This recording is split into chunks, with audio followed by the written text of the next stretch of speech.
Salut à tous, le journal du foot de ce mercredi 15 janvier. Cristiano Ronaldo s'est mis en mode commando pour la seconde partie de saison. On connaissait la rigueur de l'attaquant de la Juve en ce qui concerne sa forme physique. Ce n'est pas un hasard s'il reste à bientôt 35 ans une machine à marquer. Selon le Daily Mail, l'international portugais s'adonne à un régime alimentaire extrêmement strict. CR7 consomme essentiellement des céréales, des fruits et des aliments contenant des protéines maigres comme le poisson. Pas de soda, pas de viande rouge. Jusque-là, ça reste du grand classique, mais Ronaldo fait jusqu'à 6 repas par jour. Son rythme de sommeil est aussi très particulier. CR7 ne dormirait jamais une nuit complète, mais opte plutôt pour 5 siestes de 90 minutes par jour sur les conseils d'un spécialiste reconnu du sommeil. Les toutes dernières infos et rumeurs du mercato, alors que l'Atlético Madrid est revenu à la charge pour Edinson Cavani, le joueur insisterait de son côté pour que ses dirigeants le laissent partir cet hiver. Déçu par son manque de temps de jeu, le meilleur buteur de l'histoire du PSG risque néanmoins de se heurter au veto du club parisien qui ne veut pas s'affaiblir. Selon Sky Sport Italia, l'Inter Milan a accéléré pour conclure l'arrivée d'Olivier Giroud cet hiver. Le transfert pourrait être scellé dans les prochains jours. Le club lombard et Chelsea sont proches d'un accord. On parle d'un transfert de seulement 4,5 millions d'euros plus les bonus pour l'ancien Montpellierin qui n'a plus que 6 mois de contrat.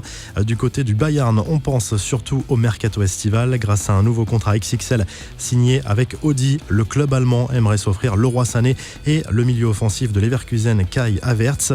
Quelques infos en bref, la sortie surprenante de Thomas Tuchel sur les horaires des matchs du PSG.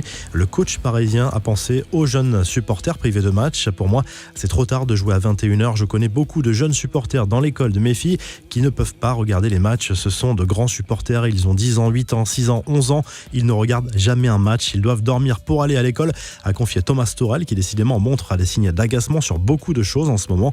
La grosse frayeur de Kylian Mbappé, l'attaquant du PSG, a confié sur Twitter avoir eu très peur de se blesser gravement au genou gauche lors du match contre Monaco dimanche. Que les supporters parisiens se rassurent, le champion du monde est bien opérationnel pour la revanche contre Monaco ce mercredi soir. Ça va mieux, merci, c'était un bon coup de flip, a répondu le joueur à un supporter sur le réseau social. Devenu meilleur buteur étranger de l'histoire de la Premier League en portant son total à 177 grâce à un triplé avec City contre Aston Villa, Sergio Agüero a reçu les félicitations de l'ancien recordman, à savoir Thierry Henry. Félicitations pour ton dernier accomplissement, joueur incroyable et buteur létal, a écrit dans un tweet l'ancien joueur d'Arsenal. Lionel Messi, lui, a rendu mardi un dernier bref hommage à son ex-entraîneur au Barça, Ernesto Valverde. Merci pour tout, mister. Je suis sûr que vous serez génial où que vous alliez. Bonne chance, a notamment écrit la star du Barça. Enfin, l'OL en colère contre le Rassemblement national, accusé d'avoir plagié son logo en vue des élections municipales à Lyon. La tête de liste du parti va devoir retirer le fameux lion de ses affiches de campagne. L'OL ne veut pas que son image soit associée au parti. La revue de presse direction l'Espagne où le quotidien Sport revient sur la présentation du nouvel entraîneur du Barça. Quique Sétienne promet des titres et du beau jeu aux supporters. Ses dirigeants visent le triplé. Eden Hazard à la une du quotidien AS ce mercredi après quelques confidences à la presse belge. Le joueur du Real Madrid, actuellement blessé, a évoqué son admiration pour Zidane, un coach qui aime sincèrement ses joueurs selon lui. Hazard qui a également reconnu être revenu en surpoids de ses vacances l'été dernier.